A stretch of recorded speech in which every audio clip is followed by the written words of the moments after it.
Right, let's have a little think about systems and structures then to handle the new continuing competence regime. And I suppose the key thing is to try and have a think about what firms perhaps typically do versus potential gaps when we consider what the SRA is suggesting that we do going forward. What firms do at the moment, and again this will vary on a firm by firm basis, and to the extent that all of these things are done, again they may be done at a varying level of effectiveness.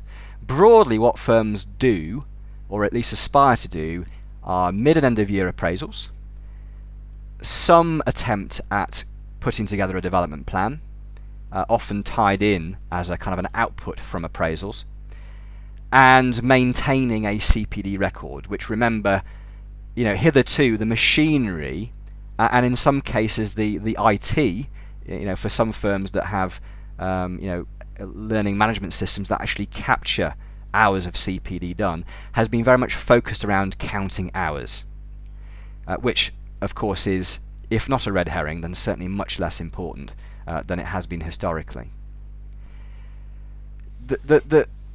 So let's continue to do those things, that's all fine, but let's have a think about the potential gaps.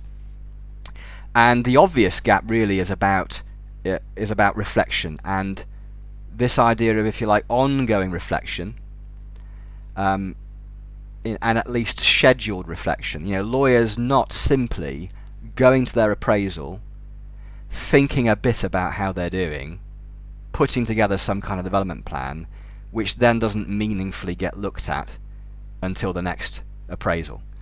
The new continuing competence regime implies a bit more than that.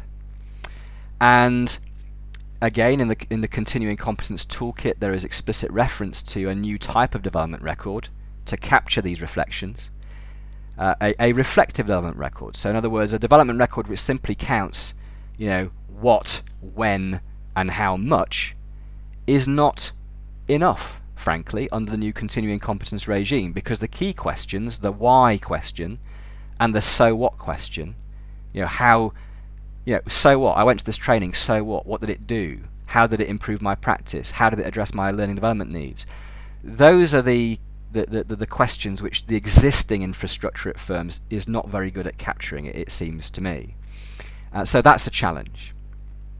And if you want to sort of have a think about what that challenge looks like in black and white terms, just compare the current SRA CPD record template with the new SRA development record template published on the SRA website.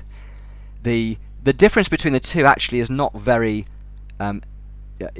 dramatic, but you will see that those reflective questions and capturing on those reflections is very much part of what the SRA is hoping and aspiring that lawyers will do going forward.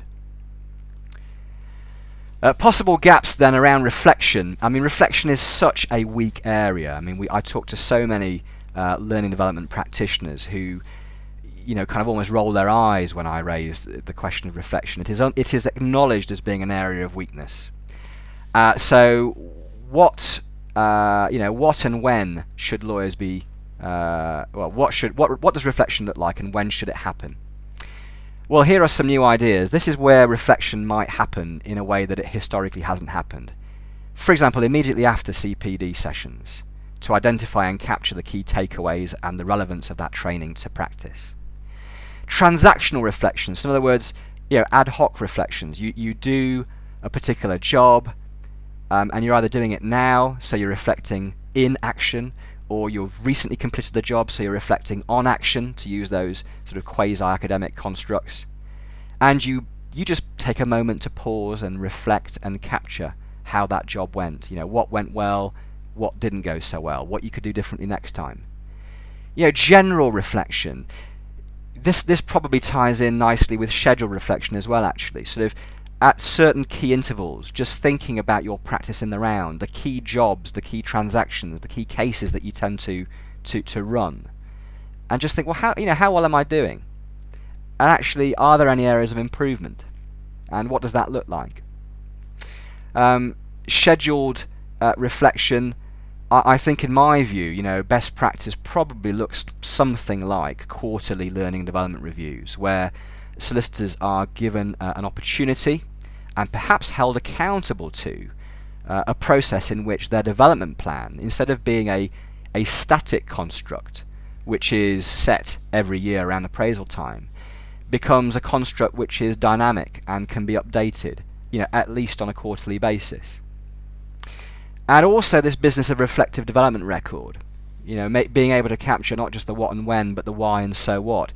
And again, I think depending upon the lawyer, if you think about it, trainee solicitors are expected to keep a reflective development record on a weekly basis.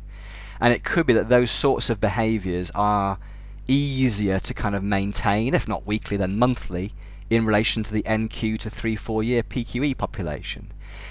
But reflective development records for a senior lawyer, beyond, let's say, 5 years PQE, it seems to me unlikely that they're going to be doing this on a weekly or monthly basis. But they probably ought to be doing it at least quarterly. So there are issues and questions around that. Okay, we'll stop there, and again, we'll come back to consider challenges and concerns in our next video.